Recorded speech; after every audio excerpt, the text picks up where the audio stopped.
Dan dia akan menyukainya sampai hal tersebut merasuk ke dalam dirinya. Dan dia akan menjadi jati dirinya.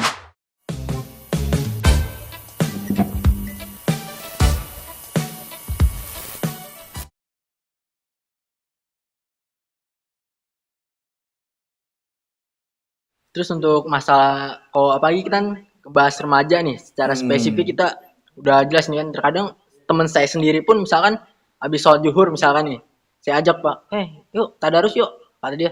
Wah udah kan tadi pagi, kata dia tuh, ya emang kenapa emang ada waktunya tadarus gitu kan. Pas dia itu kata dia, ya apa ini kan tidur kan bagian dari puasa. Puasa itu kalau tidur itu di saat puasa adalah ibadah kata dia. Nah itu emang bener ada dalilnya emang kalau misalkan tidur di saat puasa itu ibadah atau gimana Pak? Ada dalilnya itu. Sering dipakai sama tukang tidur. Itu aja sih. Mendalili amal bahasa kami. Jadi ada orang tuh supaya lolos dari sebuah hukuman, dia mendalili amal. Buat dalil Begitu. sendiri. Buat dalil. Saya bukan buat dalil sendiri ya. Ini hadisnya ini sebenarnya antara maudhu dan doif ya. Antara palsu dan lemah. Naumus shaimi ibadah tuh. Tidur orang berpuasa itu ibadah. Tapi sesungguhnya itu akan hadis lemah. Yang ada itu kalau pas waktu puasa begini tuh gunakan untuk ibadah. Ibadahnya itu ya baca Quran, zikir. Nah kalau tidur siang boleh nggak? Justru kalau tidur siang itu sunnah. Itu namanya koilulah gitu loh. Nabi itu sering tidur siang, senang tidur siang. Gitu. Artinya jangan memakai dalil yang tidak benar lah. Tapi pakailah dalil yang benar-benar ada gitu loh. Nah, tidur boleh di beberapa puasa itu. Tapi jangan tidur di pagi hari. Sepagi-paginya itu jam 10 lah tidur itu. 10, 11. Tapi jangan sampai lewat dari jam 12. Nanti gak sholat zuhur soalnya. Iya. Gitu loh. Kebablasan. Kebablasan. Soalnya kalau lagi puasa begini biasanya tidur itu kebablasan. Iya kan? Nah, terus ada yang kedua. Tidurnya itu cuman bangun sholat doang. Habis sholat subuh tidur. Sholat zuhur bangun. Habis sholat zuhur tidur lagi. Kemudian sampai asar bangun. Habis sholat tidur lagi. Buka puasa. Ya, itu enggak ada tantangannya. Enggak ada tantangannya. Nilai ibadahnya gimana? Nah, nilai ibadahnya 0. Ibarat kata begini loh. Kertas kosong sudah ditulis nama di atas. Sawum tanggal 13 bulan April. Tepatnya 1 Ramadan 1442 Hijriah. Seret udah masuk kan? Tapi ke bawahnya itu satu hari itu tanggal 13 itu 0 gitu loh. Enggak ada schedule apa-apa. Enggak ada schedule apa-apa, enggak ada isinya. Apa gunanya? Tapi kalau kita lihat ya Pak, kalau kita ambil sisi lain nih, Iya. di samping memang tidak melakukan ibadah gitu kan, lagi pula banyak tidur kan juga nggak bagus juga kan Pak. Di sisi lain, kok ada baiknya juga Pak bagi saya. Ya. Kalau dilihat dari sisi lain ya, karena yang kalau mereka tidur, otomatis mereka nggak melakukan apa-apa kan? Iya. Otomatis mereka juga nggak melakukan maksiat, nggak ngomongin orang, nggak ngomongin apa. Justru disitulah yang dilihat oleh Allah. Orang itu mempergunakan siamnya itu dalam ibadah atau dalam maksiat. Ketika dia tidur tidak ada gunanya. Nonsen. Iya. Saya duduk di kelas gitu loh, guru ngajar, saya diamin aja tuh guru. Apa gunanya saya datang? Guru udah ngajarin capek-capek. Ini kali ini sama dengan ini namanya ini. Oke? Kamu biasa aja. Gitu loh. Padahal itu dari awal, dari jam 7 sampai jam berapa kamu sekolah itu kan? Ya. Tapi kamu anggap nggak sekolah gitu, kamu santai aja. Silakan dijawab sendiri kayak gitu pertanyaannya. Ya. Itu problem kita dari situ. Supaya puasa saya nggak terganggu, ya udah saya tidur aja. Justru di saat puasa itu terganggu kalau tidur. Ya. Karena tidak berjalan, tidak simultan. Kita punya saraf-saraf. Kita punya lambung. Lambung kita itu dia akan memberikan zat yang berbahaya kalau dengan tidur. Asalnya makin naik. Tapi kalau dengan kerja tidak.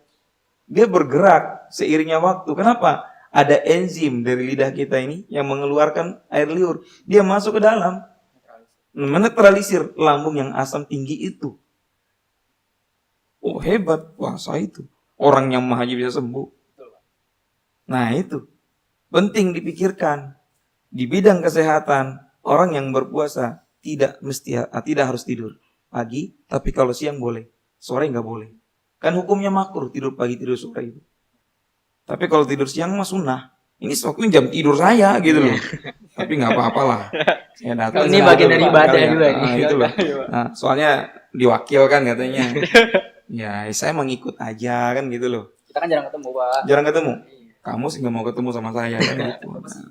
Nah, apalagi? Ya mungkin kalau misalkan kita terkadang kan udah ingetin teman gitu kan, udah ngingetin teman untuk selalu beribadah, apalagi momennya nih lagi puasa gitu kan. Iya. Sedangkan kita nggak tahu puasa tahun depan kita masih ada apa enggak, kan? Kamu nakutin. Aduh. Nakutin banget itu. Itu kan emang bener gitu, Pak. Oh iya. Makanya itu nggak ada yang bisa menjamin bahwa yang lebih muda itu belakangan. Itu mah gak usah dipikirin dulu dah. Iya, makanya itu kan. Yang dipikirin pertama kali sebelum datangnya Ramadan, pada nanya, tanggal berapa sih? Puasa. Puasanya tanggal berapa sih? Ini jadi nggak sih hari ini? Gokil banget kan pertanyaannya, gile beneran. Kok pertanyaannya mau puasa gitu? Soal pas masuk puasa nanyanya lain lagi. Lebaran kapan? Kapan lebaran? Gitu loh. Mau cepat selesai. Kan aneh gitu loh. Sedangkan kehidupan kita ini dengan nikmat yang Allah berikan cukup banyak gitu. Kita bisa duduk di sini karena nikmat Allah nih. Kita duduk, ini enak banget kan sambil begini. Enak banget ya. Ini pakai nikmat loh. Kalau nggak ada nikmat nggak bisa dorong begini nih. Nggak bisa ngomong ini. Tiba-tiba langsung kan suara diambil, hilang. Enak nggak? Nggak enak. Dikasih semuanya dua-dua, coba. 2 tangan, 2 mata, 2 kuping. 1 aja diambil. Enak kagak? Nggak enak. Kamu lagi berenang, masuk air. Tiba-tiba kuping kiri masuk air. Sampai dasar kamu ngapain? Kamu mukulin ke badan kamu kan? Kan konyol. Ya. Mau ngularin air tapi pas masukin air kagak pakai mukul gitu loh. Nah, itu logika dasar itu masuk pada diri kita. Pahamilah bahwa sesungguhnya agama itu tidak pernah mengajarkan untuk menzalimi diri. Sesungguhnya agama itu datang untuk menetralisir nafsu yang ada pada diri. Jalan satu-satunya untuk sampai kepada tingkatan yang paling atas. Kalau saya ingin sampai ke puncak, ketika saya ngambil doktor itu, saya itu berpikir tangga mana yang mau saya lewatin. Kalau saya ke tangga kanan terlalu jauh, tangga kiri terlalu jauh. Kayak tangga ini saya harus lewatin. Kenapa? Semuanya sama. Butuh kesabaran, istiqomah, tawakal, ikhlas. 4 ini. Mau ke kanan, mau ke kiri itu dibutuhkan. Ya. Kalau kamu nggak istiqomah, nggak bakalan nyampe. Kelas 3 nggak bakalan nyampe. Tengah-tengah ya, pada keluar semua. Kenapa? Capek belajar. Nggak kuatnya. Nggak kuat belajar. Di luar juga nggak kuat. Di luar juga nggak kuat. Banyak yang akhirnya menyesal. Dulu sih Pak, saya udah masuk SMA Pak, negeri Pak. Tapi ya saya keluar karena nggak kuat. Sekarang saya jadi nyesal Pak. Nah kan gitu kan. Problem kita itu menyesalnya belakangan. Nah, kalau awal pendaftaran kan gitu ini kan. Nah, kebanyakan kita ngedaftar. Sama kayak puasa tadi kan. Pengen ngedaftar toh kan gitu kan. Setelah itu udah selesai. Maunya cepet-cepet gitu loh. Tapi maunya enak. Kerja maunya yang santai tapi gajinya gede. Iya. Ya. Iya kan? Bener. Tapi nggak mikir gitu loh. Nggak mikir tuh namanya. Pekerjaan itu membutuhkan konsep. Pekerjaan itu membutuhkan manajemen waktu yang cukup baik dan bagus. Sama dengan belajar juga. Belajar kalau nggak punya manajemen yang baik, nggak bakalan jadi belajar. Saya terus terang teman-teman kalian dari kelas 10, 11, kelas 12. Sedih saya ngelihatnya. Kenapa saya sedih? Setiap kali saya ngajar, saya ngeliatin wajah-wajah sedih itu. Seolah-olah beban kalau belajar ini. Ketika guru di depan itu seolah-olah itu bumerang buat dia. Pengen cepet selesai aja bawahnya. Makanya pas ketika bel istirahat itu, hore kan gitu kan. Jadi saat itu dia sedang disiksa gitu sama gurunya kan gitu. Saya tuh bingung. Saya kalau ngebahas itu ya Pak. Saya juga bertanya juga seperti itu Pak. Saya mikir apa sih yang salah gitu. Karena saya waktu itu kan pernah bilang ke Pak Erik kan, saya pernah bertanya ke Pak Erik. Ini kita Pak Erik itu yang mana sih orang? Pak Menteri. Oke Pak Menteri. Ini kita ada melenceng dari topik utama ya Pak, dari gitu. tadi. Melenceng nih ya, keluar seharusnya ya, kita nggak di sini kan?